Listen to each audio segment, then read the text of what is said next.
Noida sector 150 Uttar Pradesh का सबसे pause इलाका।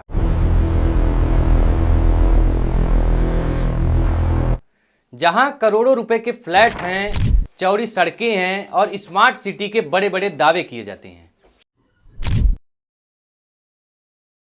लेकिन आज इसी सेक्टर से एक ऐसी खबर सामने आई है जिसने इन तमाम दावों पर बड़ा सवाल खड़ा कर दिया है।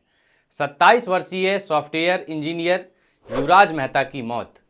एक ऐसी मौत जिसे लेकर यह सवाल उठ रहे हैं कि क्या यह सिर्फ एक सड़क हादसा था या फिर लापरवाही की एक लंबी कड़ी का नतीजा। घटना 16 और 17 जनवरी की रात की बताई जा रही है। घना कोहरा था। युवराज अपनी कार से घर लौट रहे थे। घर से कुछ ही दूरी पर एक तीखा मोड़ आता है। उसी मोड़ के पास एक गहरा खुला नाला है जिसमें निर्माण कार्य से जुड़ा पानी भरा हुआ था। बताया जा रहा है कि उस जगह ना कोई बैरियर था, ना कोई रिफ्लेक्टर, ना कोई चेतावनी बोर्ड और कार सीधे नाले में जा गिरी। युवराज किसी तरह कार से बाहर निकले और गाड़ी की छत पर चढ़ गए। उन्होंने अपने पिता को फ़ोन किया, अपनी लोकेशन साझा की, मदद की गुहार लगाई। पिता मौके पर पहुंचते हैं। स्थानीय लोग भी इकट्ठा हो गए। कुछ ही देर में पुलिस, फायर ब्रिगेड और एसडीआरएफ की टीम भी वहां पहुंची। लेकिन यहीं से इस घटना ने एक और गंभीर सवाल खड़ा कर दिया। अगर सभी एजेंसियां मौके पर मौजूद थीं तो बचाव में इतना समय क्यों लगा। बताया जा रहा है कि युवराज 2 घंटों से ज़्यादा समय तक पानी में फंसे रहे। आखिरकार वह जंग हार गए। यह सवाल आज भी जवाब मांगता है कि क्या अगर समय पर और प्रभावी रेस्क्यू होता तो एक जान बच सकती थी। इस घटना ने इसलिए भी तूल पकड़ा क्योंकि यह पहली बार नहीं था जब इस जगह पर हादसा हुआ हो। स्थानीय लोगों के अनुसार कुछ ही दिन पहले इसी स्थान पर एक ट्रक भी गिर चुका था।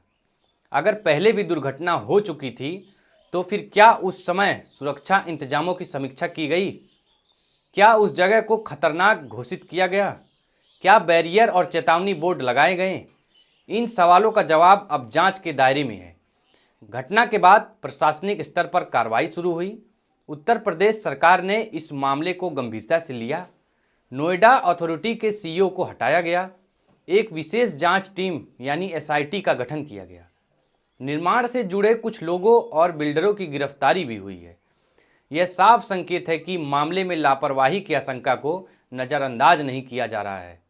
हालांकि अंतिम निष्कर्ष जांच पूरी होने के बाद ही सामने आएगा, लेकिन इसी बीच कुछ बड़े सवाल ऐसे हैं जिन पर चर्चा जरूरी है।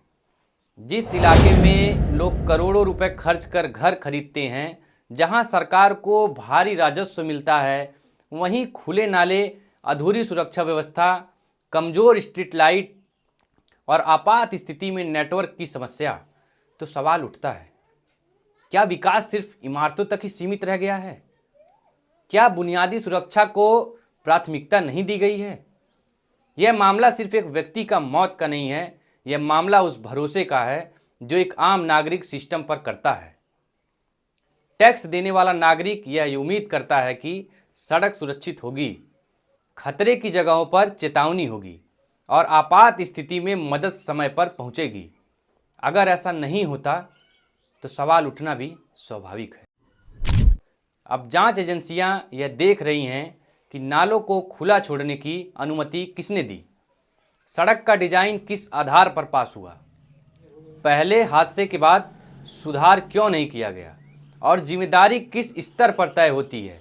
यह सभी बिंदु तथ्य आधारित जांच का हिस्सा हैं और यह भी साफ है कि अगर जांच में किसी स्तर पर लापरवाही सामने आती है तो कार्रवाई सिर्फ औपचारिक नहीं होनी चाहिए, क्योंकि एक जान की कीमत सिर्फ नोटिस नहीं, तबादले या बयान से पूरी नहीं होती। आज युवराज नहीं रहे, लेकिन उनके जाने के बाद उठे सवाल जिंदा रहने चाहिए ताकि कल कोई और इसी तरह की लापरवाही का शिकार ना हो। यह रिपोर्ट किसी पर भी फैसला नहीं सुनाती, यह सवाल पूछती है और सवाल पूछना मीडिया की जिम्मेदारी है। उम्मीद है कि जांच निष्पक्ष होगी। आज युवराज नहीं रहा, लेकिन सवाल अभी भी जिंदा है। अगर आज हम चुप रहे तो कल किसी और का नाम होगा।